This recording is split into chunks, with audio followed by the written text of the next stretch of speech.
FlossTube. Welcome to my Stitchy home. My name is Becca and today's date is Wednesday, May 13th, 2020. Again, welcome to my Stitchy home. Today's FlossTube is going to be a little bit different.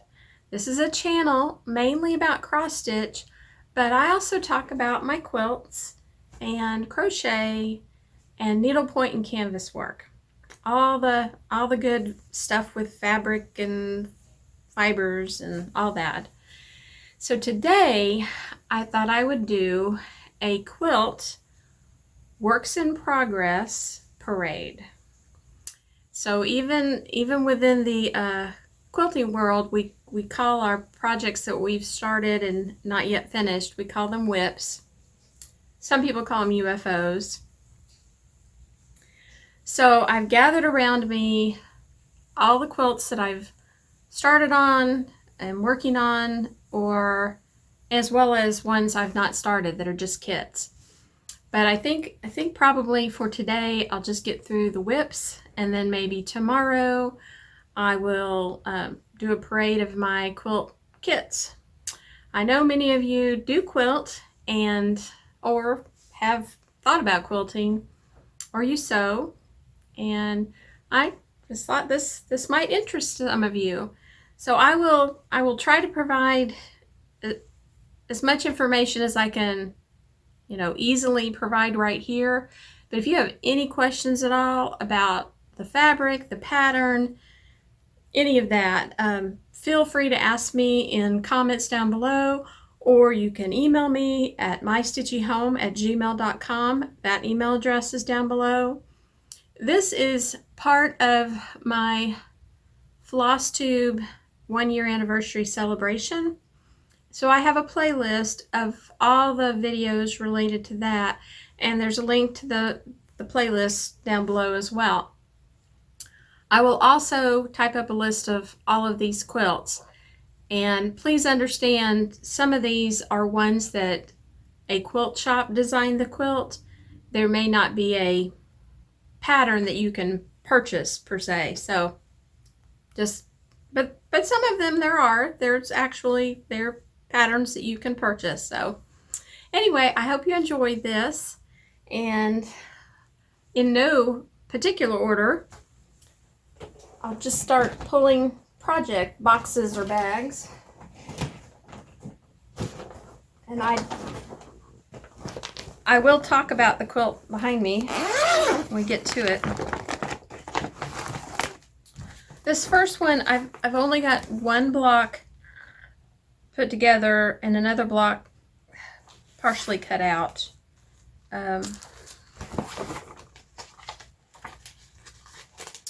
This is called, it's a sampler quilt from Baskets to Applique by Kay MacKenzie. Now don't freak out. I know this looks kind of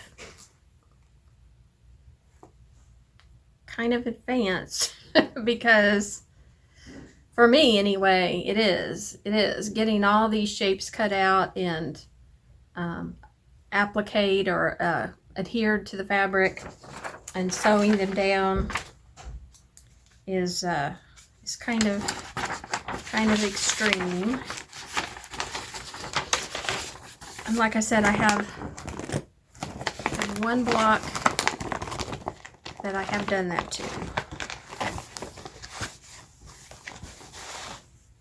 And it is this one. I used a fabric for the bowl that looks like a basket. It looks like a woven basket. And then that's supposed to look like, rolled up fabric in the bowl.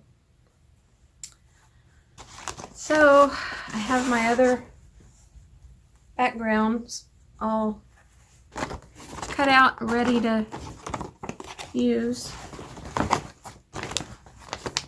And besides that, besides this pattern, I also found this book called Baskets of Treasures by Edie McGinnis, Kansas City Star book. And as you can see, it's got some baskets that are pieced and then some that are applique. And that right up, I mean, I might consider swapping, you know, some of these blocks for some of the other quilt blocks. I think I'll be lucky to get 3 of these made and make a table runner. But I'm not giving up. I need to be, when the quilt shops open up again, I need to get on the schedule once a month to go to Sunday Best Quilt Works in Ellerslie. They have a kind of sew together session with people working on a Baltimore album quilt. And while this is not per se a Baltimore album quilt, it's the same kind of idea in a similar-ish look. So the teacher said she would let me come and participate. And that is how I got the one block done, and the next block prepped is by going to that sew-in day. All right, and I don't have what the finished size of that quilt will be if I were to do, you know, all 16 blocks in that quilt. The next one is this one behind me, the Diamond Wedding Ring Quilt by Judy Niemeyer. The top is all pieced.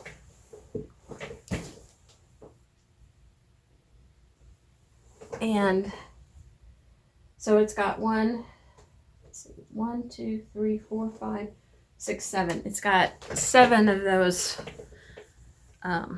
star look, and so it's called a diamond wedding ring. It's not a traditional wedding ring quilt.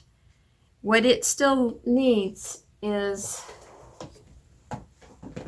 the applique. And I found this fabric for the back of the quilt, which is the traditional like wedding ring design. So this would be the fabric for the back. And when I get the applique done, it will, instead of looking like this, which I have mine up on the wall, it'll look like more like this one with the flowers and the leaves going all the way around. Now, I didn't do yellow and green centers. Mine are blue and let's see, blue and green right there with black. But anyway, and to make the applique process easier, now mind you, it's been in this state for a little while, but you can buy already cut out with the fusible on the back, ready to iron down pieces. All the floral pieces, all the vines, all the leaves.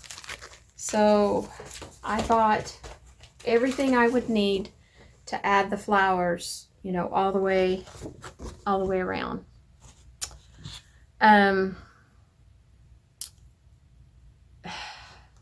You know, it's like everything. It's like even with cross stitch. You can take the biggest, most challenging looking project, and in order to get it done, you just have to do it one stitch at a time. In order to get this done, I need to just lay it out on our bed if I don't have a big enough table space, and start putting the pieces in using, I think there's another, there's actually a piece of paper that basically shows you this. And it's, like I said, it's already ready to just iron on. And then once all these pieces are ironed on, then I have to sew them down. And my plan is to sew them with a sewing machine. And I bought this, it's by Adita Sitar from Laundry Basket Quilts. It's thread she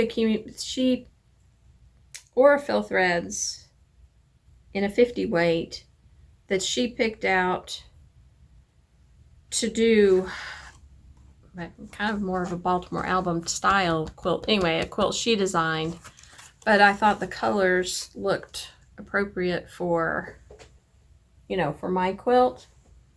And so my plan will to try to match as close as possible the section that the flower, not this stuff, but the flowers and the leaves and vines and stuff like that.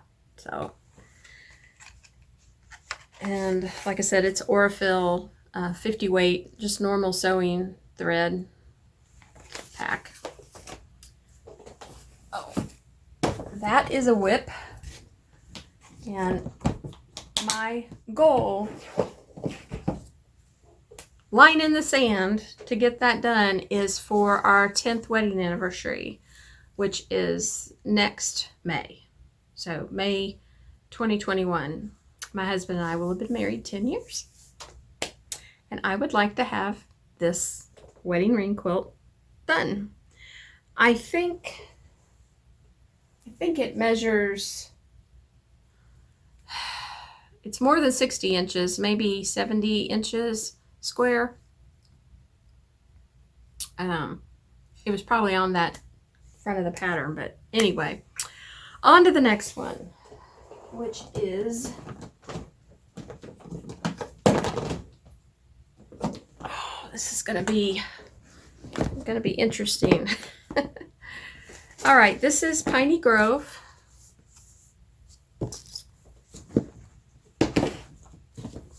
And it's by Butterfly Threads Quilting. And I am using kind of a blue and red and silver instead of the, and green. Instead of the red and green squares in the center. I have some of those blocks made.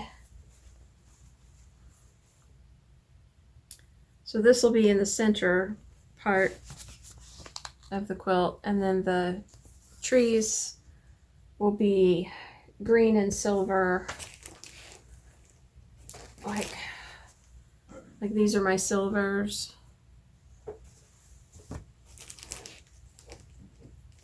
And that's the green I'm using for the trees.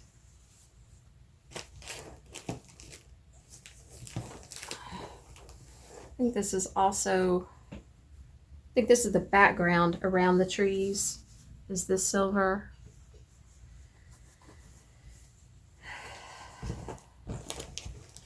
And then the back of the quilt, on the back side, will be this fabric.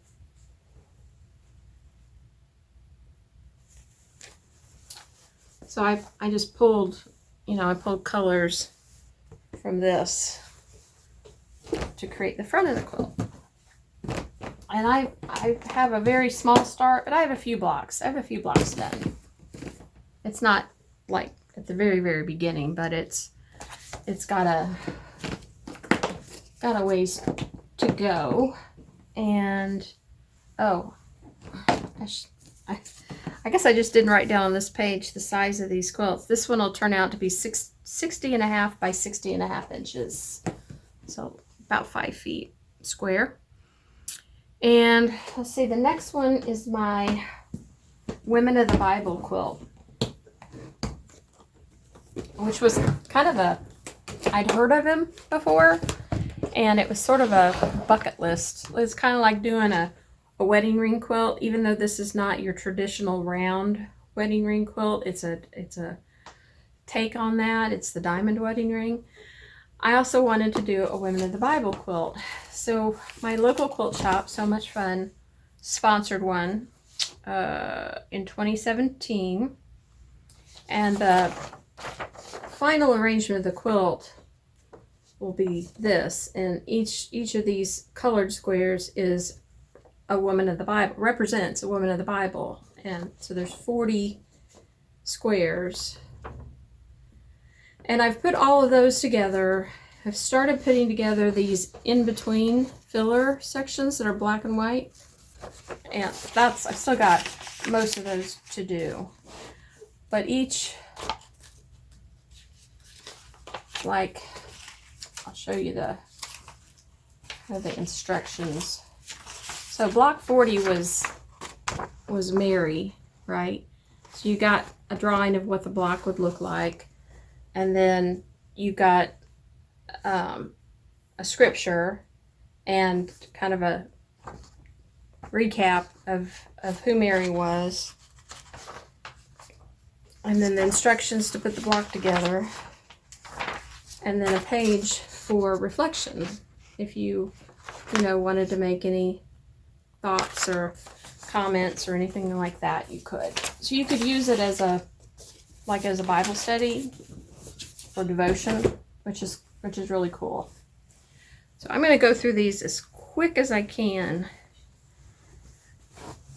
But I think you'll see that, one of the reasons I like quilting or canvas work, it's about putting color in certain places to make a design.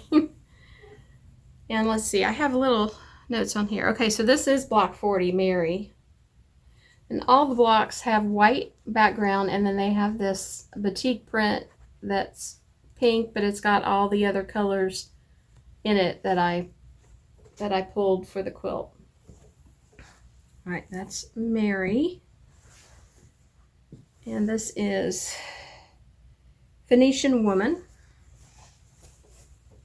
And some of these women I was just not familiar with, and that's where, being able to go back and read the scripture where it mentioned them.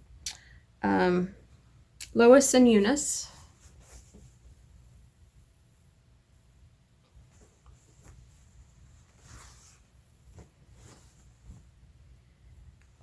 Okay, this is really what she's called here, because it's what she was called in the Bible, is menstruating woman.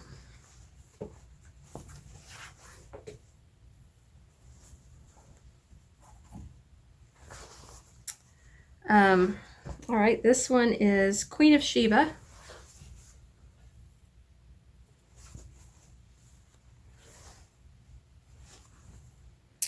Potiphar's wife.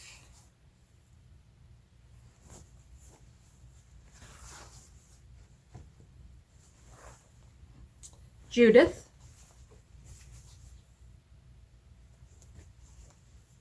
I mean, I'm sure you can see this could be done in miniature as a cross stitch and would be awesome.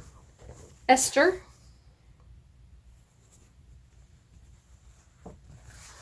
I still can't believe that I actually did this. Ruth.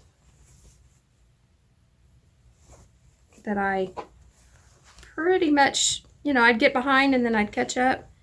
Rachel. Which if I wasn't named Rebecca, I'd want to be Rachel. And block number 1 was Eve. Now that's just the big blocks. Oh, take that back. Here's another one. This is Joanna, and I've already connected it with some pink and white checkerboard to a smaller block. Delilah. That's Delilah.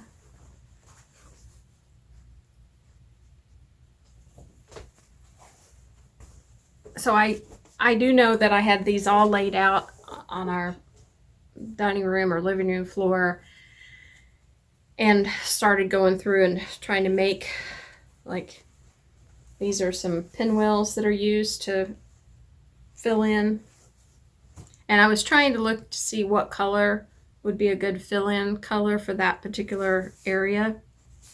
So these are 2 smaller blocks. This one's the Samaritan woman, and this one is Sarah. Sarah and the Samaritan woman, and I've just got that pinned to remind me where it will go. Okay, Rahab.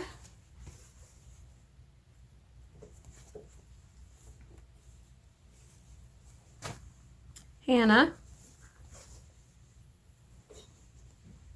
Elizabeth, and I don't think there's any connection between the pattern for the block and the woman. Each one just represents a woman in the Bible. This is Rebecca, Rebekah.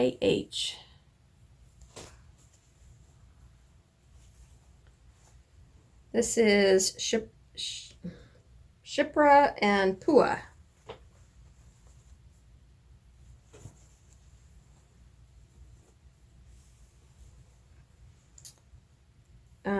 Jehoshaphat's daughter. Her name is not mentioned. Hagar.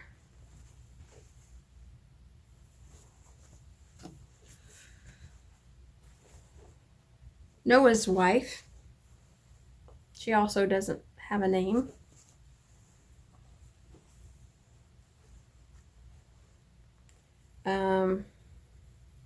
Jezebel.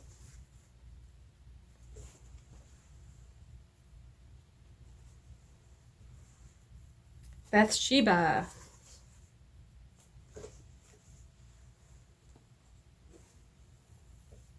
Naomi.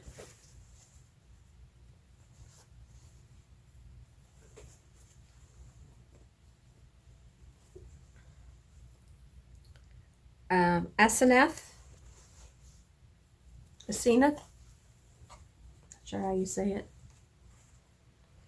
Miriam.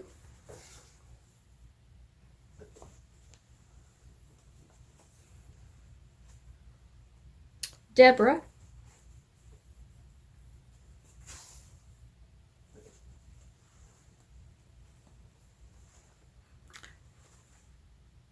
Jael, Jael.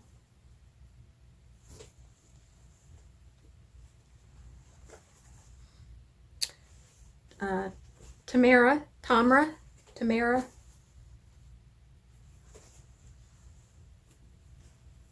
I think this is about my favorite. This is Dorcas and Tabitha.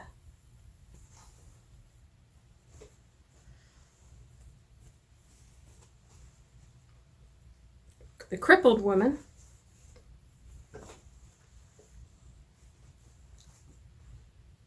Mary Magdalene.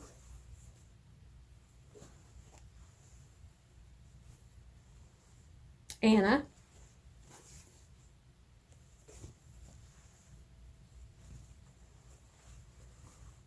Priscilla.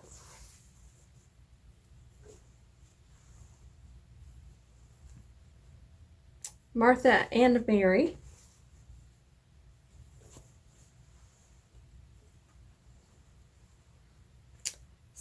Salome.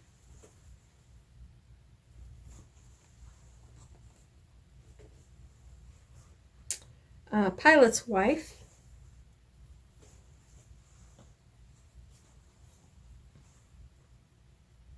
The adulterer. All right, let's see. Is that all the blocks? I think so.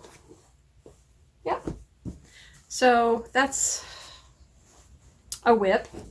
Got those blocks made. I will just have to lay it out, and like I showed you from the beginning, the piece of paper I had where I have each block, the number that I decided will go in that spot to best, make the colors be throughout the whole quilt. And I have this folder that has all the patterns in it. So that's a special whip. Just like this. Okay. Snowy Peaks.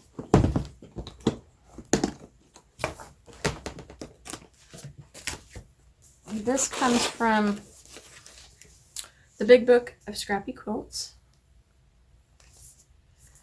And the pattern itself is on page 71.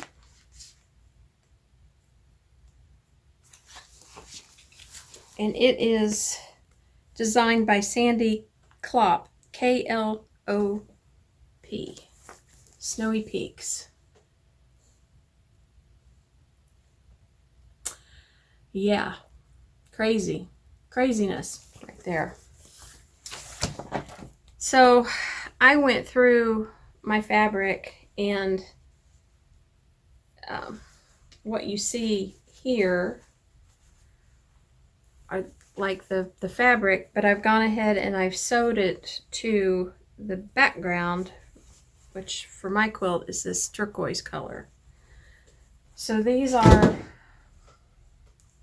it's really hard to show you, but I went through and I pulled fabric that I had that are kind of rich in tone, kind of jewel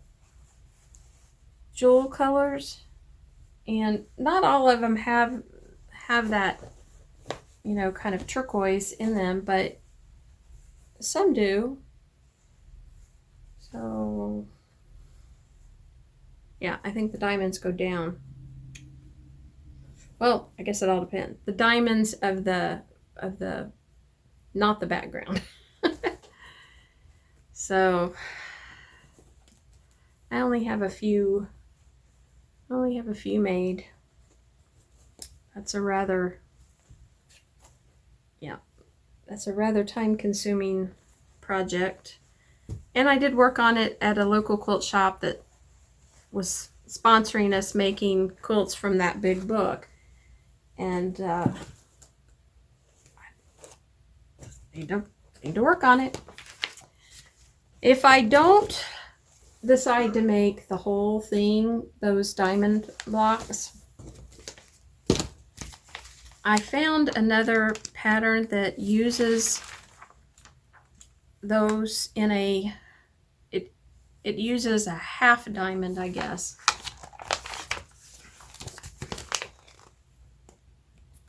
So I could make a half diamond, a triangle in other words, and then do some background fabric, and I wouldn't have to make as many.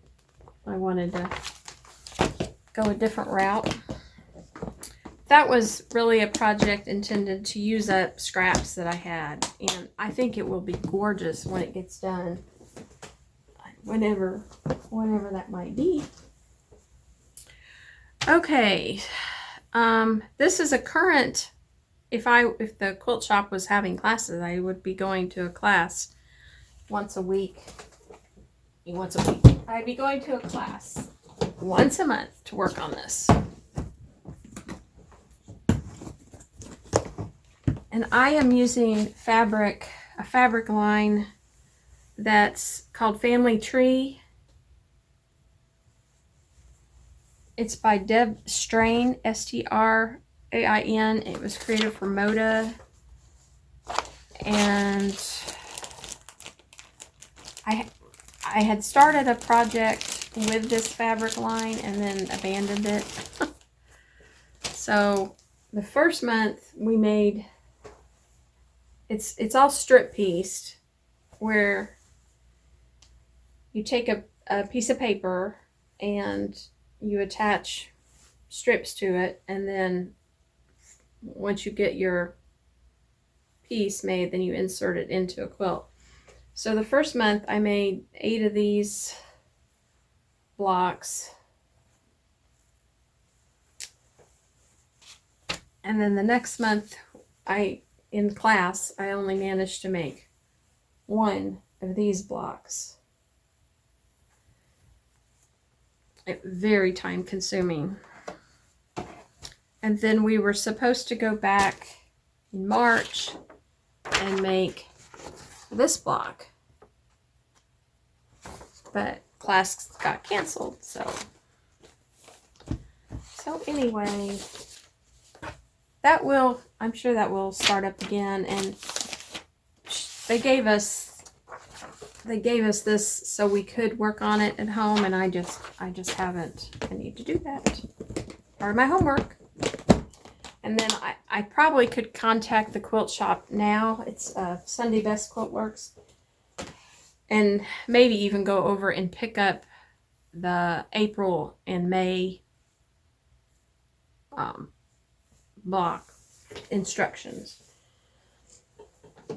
All right, the next one is another class that I went to. It was 2 sessions, and we had the first session, and then we were supposed to go back April 1st for the second session, and it got canceled.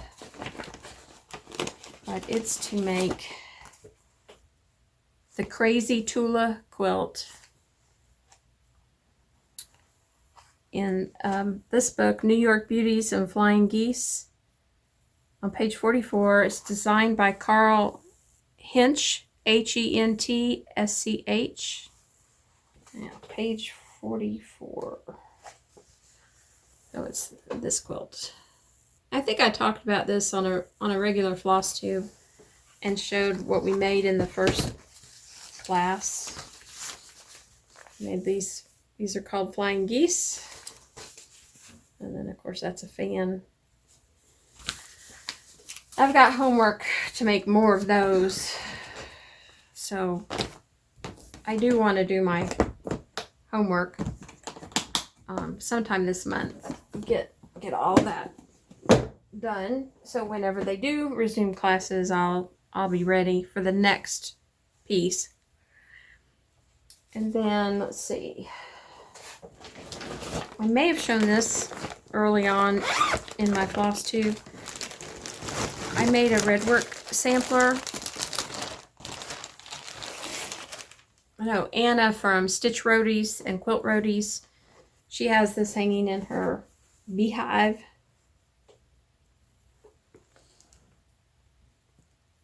It's the different stitches that you might do in a redwork sampler.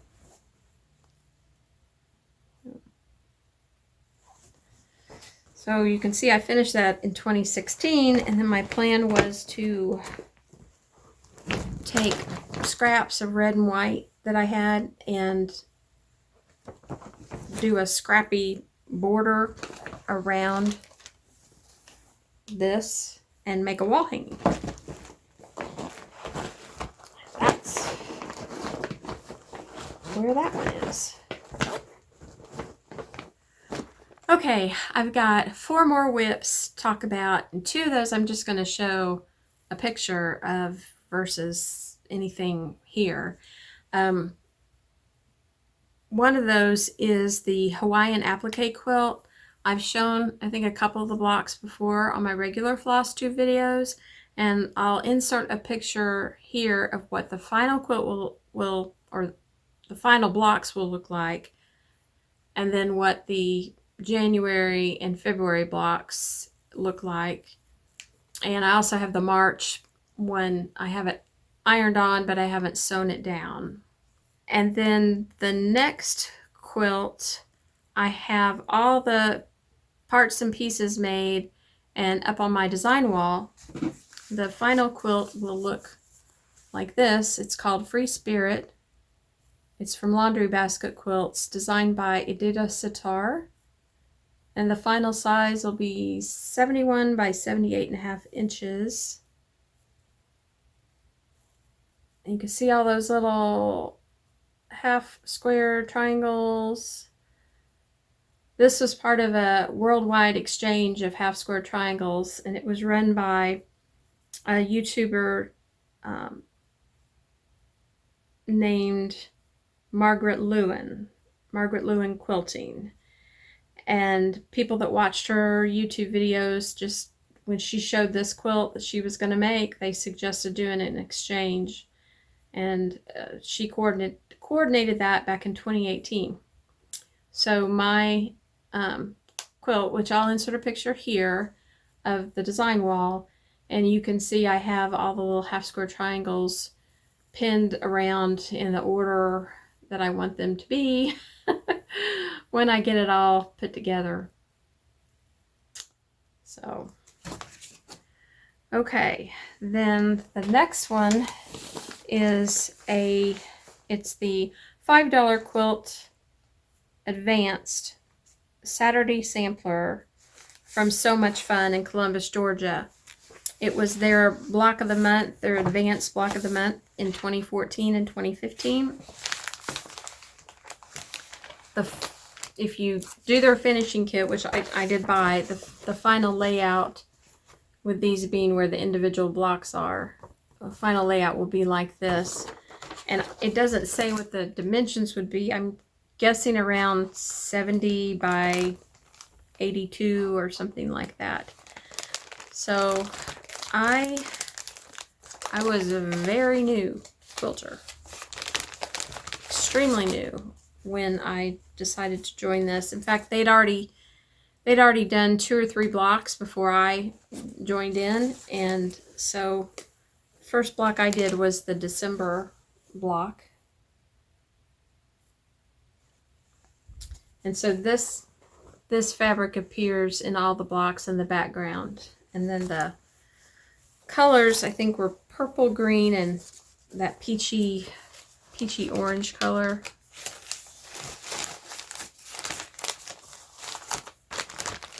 And so I didn't do January, February, March, April, May, but I did June. So the fall of 2014, the spring of 2015. And like I said, I was a new quilter. This was considered an advanced, very, very little instruction with your fabric. Just a picture of what the block was supposed to look like and the size pieces you needed to cut out. So that just didn't go very far. But I do have the finishing kit for it, and I do want to finish it. And then the last one here is called Garden Wall, and it's also by Judy Niemeyer, the same as this. It's paper, foundation paper piece, the same as this. Only it's a little more beginner friendly. It too, you have the option, you can put these flowers on it if you want. And I know it's kind of freaky to look at from a distance, but it will be 70 by 83 inches, and just I only have a few of the blocks done. I'm kind of doing something different. I really wanted it to look like water and greenery. So there's a block. Hey, so I was editing and discovered that the very, very tail end of my video had cut off and was not there. So I'm re-recording just the last few minutes. I was talking about the Judy Niemeyer Garden Wall quilt and how I wanted it to look like water going over, you know, some greenery, or, you know, basically nature. And I showed one block, and I have another block pretty much just the same. And then I have one that's more watery looking, another one, then one that's lighter colors. So just, this is what you start with. This is the Judy Niemeyer paper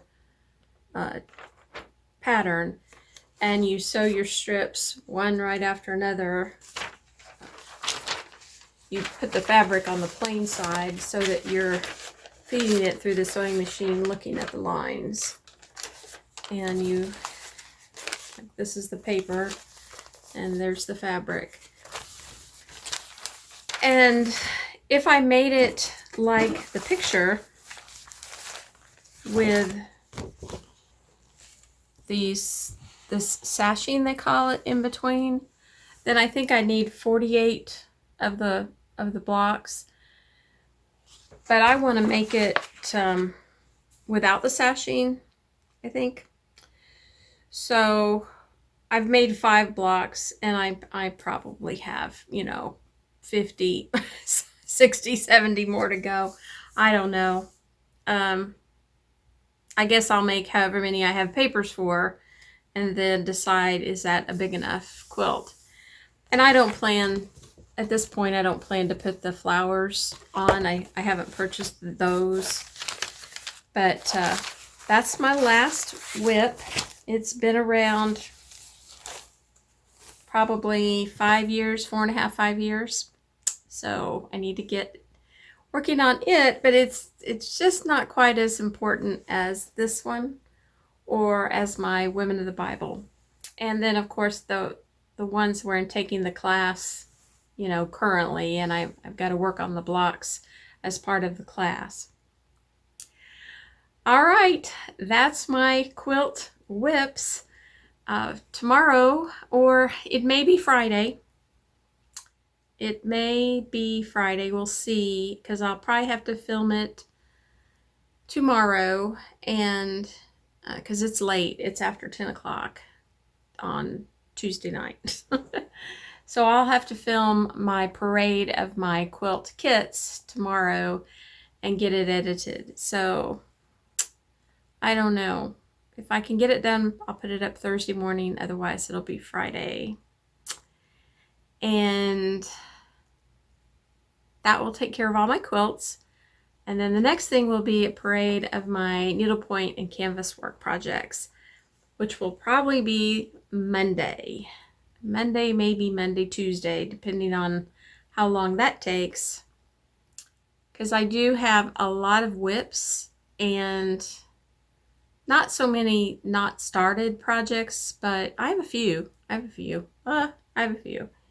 So thanks for stopping by my Stitchy home to see my quilt whip parade. And if there's any questions you have, any other information I can provide, I'll do my best. Just ask me down below. And until I see you again, keep on stitching and stay well. Bye, everybody.